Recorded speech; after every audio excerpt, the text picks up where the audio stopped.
ठिकाणी तुम्ही रक्तदान केलं आहे, स्वतः एक वेगळा आदर्श निर्माण करून दिलेला आहे, काय सांगाल आणि काय शुभेच्छा द्याल? पासून सुरू आहे सर आणि आज हे देखील आपण केलंय आणि नववर्षा निमित्ताने महाराष्ट्राच्या जनतेला काय? धर्मवीर आनंद दिघे साहेबांनी 31 डिसेंबरला रक्तदान शिबिराचा उपक्रम सुरू केला। रक्तदानाशिवाय म्हणजे ज्याचा जीव वाचवायचा आहे त्याला रक्ताशिवाय दुसरा पर्याय नाही, हे लक्षात घेऊन दिघे साहेबांनी सुरू केलेल्या 28 वर्षापूर्वी रक्तदानाचा उपक्रम आजही सुरू आहे। मी स्वतः रक्तदान 31 डिसेंबरला करतो। या 31 डिसेंबरचा समारोप आणि नवीन वर्षाचं स्वागत 31 डिसेंबरला रात्री 12 वाजल्यानंतर रक्तदानाने या ठिकाणी सर्व रक्तदाते करतात। अशा प्रकारचा आगळा वेगळा हा उपक्रम आजही अखंडितपणे सुरू आहे। मी सर्व रक्तदात्यांना मनापासून शुभेच्छा देतो, त्याचबरोबर नवीन वर्षाचं मनापासून स्वागत करतो।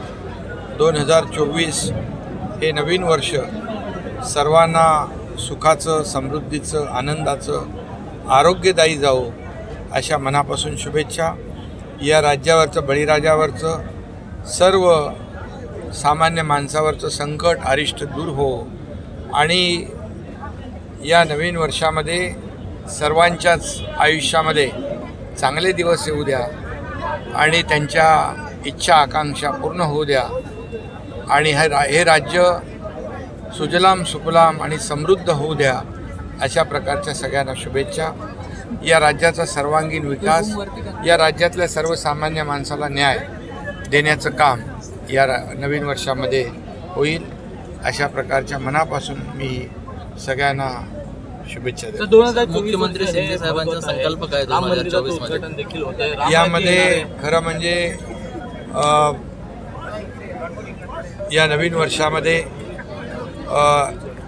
मगाशी मी म्हटल्याप्रमाणे सर्वसामान्य माणसाच्या आयुष्यात चांगले दिवस, सर्व संकट दूर होऊ द्या, सगळं अरिष्ट टळू द्या आणि नवीन आम्ही जी काही मुंबई मध्ये ठाण्यामध्ये जे डीप क्लीन ड्राईव्ह जे अभियान आम्ही सुरू केलेलं आहे, या राज्यामध्ये, संपूर्ण राज्यामध्ये प्रभावीपणे त्याचा अंमल होईल आणि मुंबई क्लीन, मुंबई ग्रीन, मुंबई सुंदर अशा प्रकारची जी काही संकल्पना आहे ती राज्यामध्ये आम्ही राबवणार आहोत।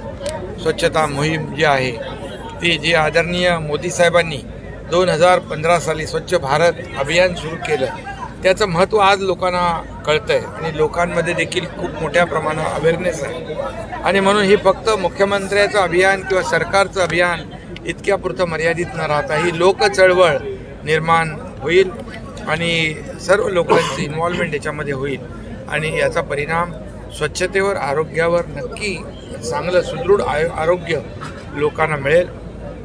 राम मंदिराचं देखील 22 जानेवारीला लोकार्पण होतं आहे। मी एवढंच सांगू इच्छितो की करोडो राम भक्तांचं स्वप्न होतं, त्याचबरोबर हिंदू हृदय सम्राट बाळासाहेबांचं, आनंद दिघे साहेबांचं सगळ्यांचं स्वप्न होतं की अयोध्येत राम मंदिर व्हावं।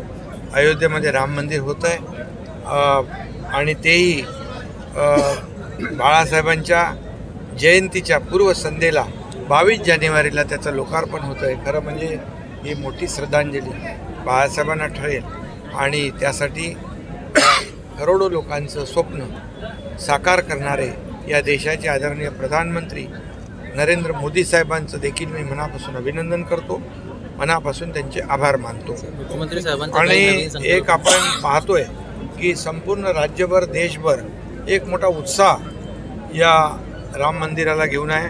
राम मंदिराचं लोकार्पण हे सगळा एक देशवासियांसाठी आनंदाची बाब आहे। मुख्यमंत्री म्हणून मी संकल्प काय, राज्याचा विकास, सर्वसामान्य माणसाला न्याय, हे राज्य सुजलाम सुफलाम, या राज्यामध्ये भरभराट होऊ द्या अशा प्रकारचं एक नवीन संकल्प जो आहे हे राज्य प्रगतीपथाकडे जाऊ द्या आणि सर्व राज्यावरची संकट अरिष्ट मगाशी म्हटल्याप्रमाणे दूर होऊ द्या। देश विदेशातील प्रत्येक घडामोडींचे लाईव्ह अपडेट मिळवण्यासाठी आता साम टीव्हीच्या सर्व सोशल मीडिया प्लॅटफॉर्मला लाईक, फॉलो आणि सबस्क्राईब करा. तसंच सर्व नोटिफिकेशनसाठी बेल आयकॉन प्रेस करायला विसरू नका.